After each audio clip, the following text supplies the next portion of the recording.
Good morning, Excellency Mohammed Ahmed Awale, Minister of Agriculture and Irrigation, the Republic of Djibouti. Thank you, really, Minister, for this very inspirational message you have delivered to us. I was really impressed by your message. And Mr. Assad Abdurazak Mohammed, State Minister of the Minister of Agriculture and Irrigation of Federal Republic of Somalia, representative of IGAD member states, ambassadors, representatives of development partners, all protocols observed, ladies and gentlemen. First of all, welcome to your second home city, Addis Ababa, for the IGAD member states ministerial meeting called to endorse the IGAD regional food safety and the IGAD post-harvest loss management strategies.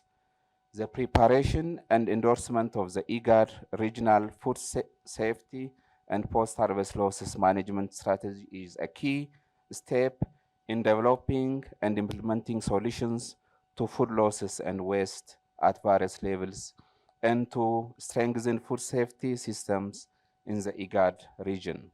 Those steps are consistent with the 2014 Malabo Declaration to reduce the current levels of post-harvest losses by 50% by the year 2025, and also in alignment with the SDG 2 to end hunger by 2030. Unsafe food is the problem that negatively affects consumers' health and our region's capacity to be competitive, both in Africa region and in global agri-food markets. Thus, regional food safety strategy is so important as it is our duty to ensure food safety standards and protecting consumers' health and ensure fair practices in food trade. The regional food safety strategy for which we have come together to validate will hopefully provide a harmonized framework to implement activities that mitigate various food safety and quality threats that negatively impact consumers' health and hinders our progress towards achieving food and nutrition security. The regional food safety strategy is critical more than ever before as we are now moving to the implementation of the African Continental Free Trade Area Agreement, which is expected to facilitate inter-regional trade in agri-food products and moving foods from surplus to deficit areas for stabilizing food prices and improving food security in the region. The strategy is so important as it aims to strengthen national and regional food safety systems in the IGAD region to ensure that all foods available in the region are safe for consumption and not pose health threats to consumers. The strategy will also help to address non-tariff barriers, particularly those related to sanitary and phytosanitary measures or standards that have the potential of slowing down the attainment of food and nutrition security goals. The food safety strategy is expected to address the adoption and promotion of effective measures that will enhance the capacity of governments, food control functions, strengthen the capacity of the business sector along the food continuum to produce safe food and empowers the consumers to demand safe food. The food safety and quality strategy aligns with Ethiopia's national food and nutrition policy, which is endorsed 2018, and food and nutrition strategy, which is endorsed 2021, which identified food safety and quality as one of the pillars. We have developed food safety and quality strategy 2023 to 2030 to tackle food and nutrition security problems. The food safety and quality strategy we have developed is formulated in a broader scope to provide a foundation for multi-sectoral collaboration, internal goal setting, and sector-specific strategic planning. Excellencies, honorable guests, ladies and gentlemen, our continent is a region where the proportion of the population affected by hunger has increased the most since the launch of the Sustainable Development Goals in 2015.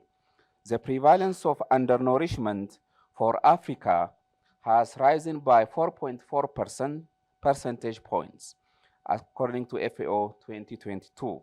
Since then, as you are well aware of, out of the total 768 million globally undernourished people in 2021, more than one-third, 278 million, were in Africa. The prevalence of undernourishment and severe food insecurity in Eastern Africa are at 30 and 29 percentage points as of 2021.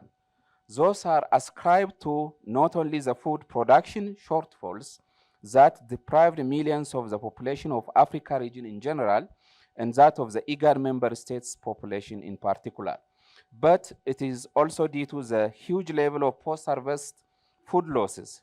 The post-harvest losses attributed to underdeveloped transportation infrastructure, lack of adequate and quality storage facilities, limited agro-processing industries place additional stress to the already fragile grain production and marketing system in our region. As a result, a third of our grain production is vanished due to the post-harvest losses. Half of the nutritionally dense foods and fruits and vegetables produced in the sub-Saharan African countries are lost across the value chain of production to consumption, while the prevalence of undernourishment and severe food insecurity stood at 23 and 26% points respectively in 2021, according to FAO 2022. Thus, post-harvest management is one important strategic area that we need to focus on the increase the quality of food available and overall access of the regional population to food.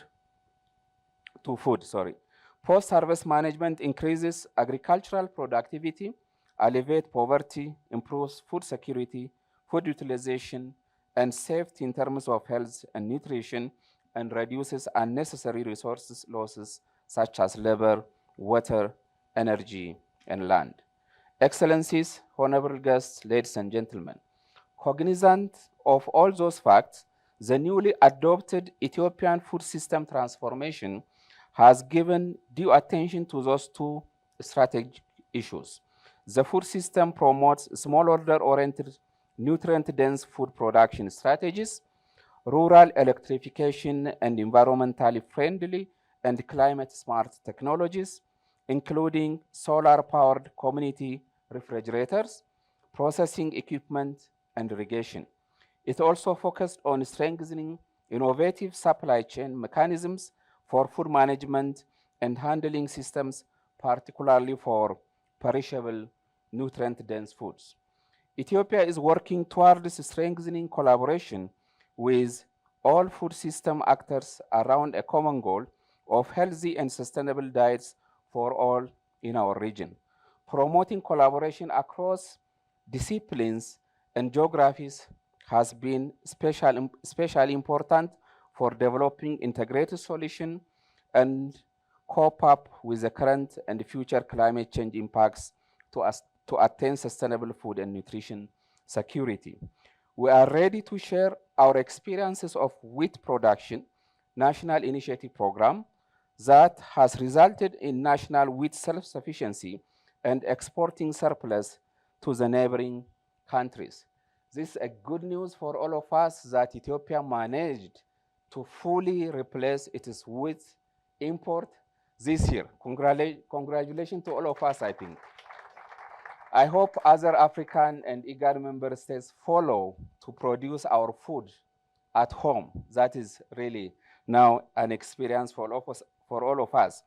We have started to reaching out to include our neighboring countries in our Green Legacy initiative as a contribution towards climate change mitigation measures and ensuring sustainable development that demand an integrated effort. I've received invitation from the Ministry of Agriculture of Kenya to share our experiences on Green Legacy Initiative, as they have also declared their national Green Legacy Initiative, and we are ready to share our experience in this regard as well. Therefore, it is high time for IGAD member states to have the strategic frameworks for both regional food safety and post-harvest loss management that we are going to deliberate upon in our today's meeting.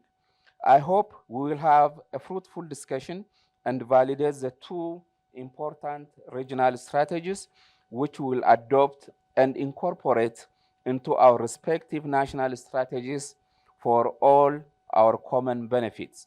In the same token, Ethiopia remains collaborative in adopting and implementing the commonly validated and approved regional food safety and post-harvest losses management strategies we are to discuss upon today.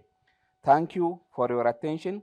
I wish you all a pleasant and refreshing stay in Addis. Thank you very much.